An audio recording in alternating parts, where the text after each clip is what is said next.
So this week it's time to clean. Get out your scrubbing brush and your bucket, because it's going to get messy.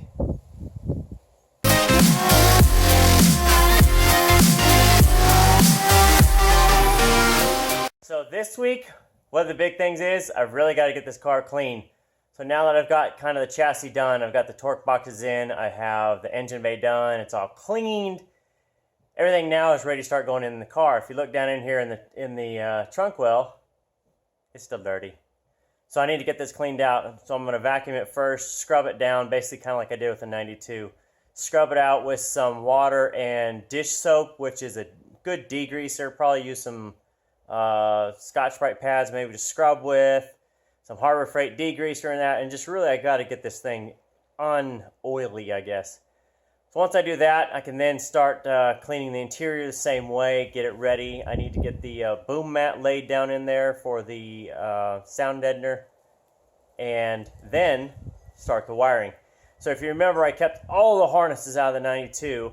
I'm going to take those and kind of distribute them around the car, and then start taking out the circuits I don't need. There's no need to add weight to the car and just dead circuits when there's really no benefit other than just being lazy and not wanting to do it, which I'm not doing on this car. You've seen how much I've put in so far. Now is not the time to start getting lazy. So let's start cleaning, and I'll show you kind of along the way how it's going. Okay, so you can kind of see down in here where I'm kind of cleaning. So you can see all this dirt down in here, and I'm just using a detail brush. This has brass brushes here, which don't really scratch paint. They're a lot softer than if you used just regular steel. And at this point, I just want to really just scrub.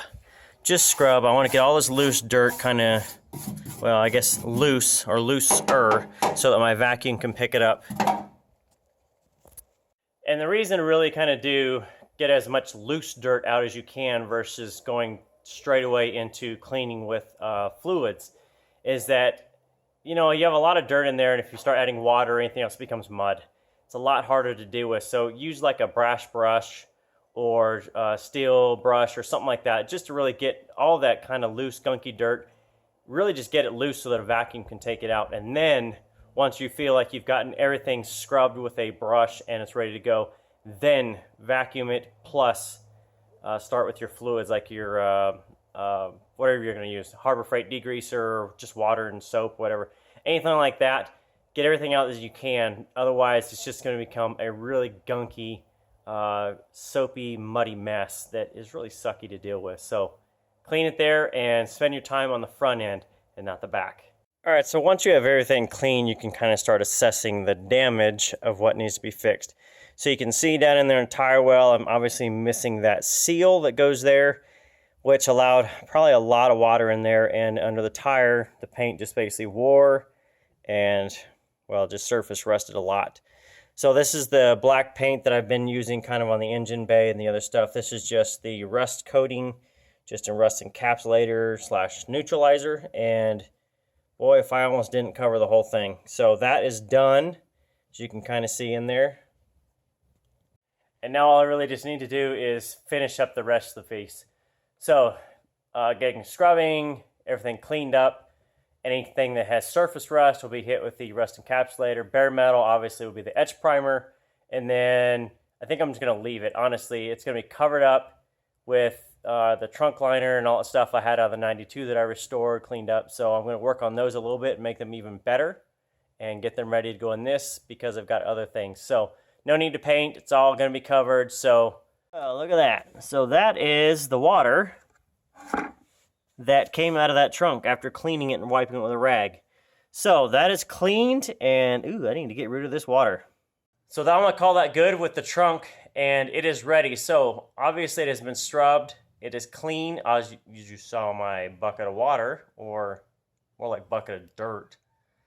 And you can see down in there it's black. So I've sprayed a few more areas with the primer, the rust encapsulator primer, and it is ready to go. It is dry, and it's time to start getting my box of harnesses to start laying out for the fuel injection tank going in, and the relocation of the battery to the back.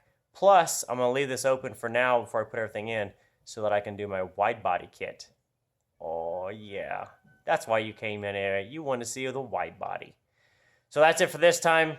Remember to subscribe if you want to see everything new. I'll be putting stuff out probably the rest of the year and into next spring of the build of this thing. So far, I'm pretty impressed with myself on this, and hopefully you guys are too, watching at home or wherever you are watching, and you're impressed with the amount of extra work I'm going to put into this car before I go tear it up next year. So that's it for this time. We will see you next time from Basin Motorsports.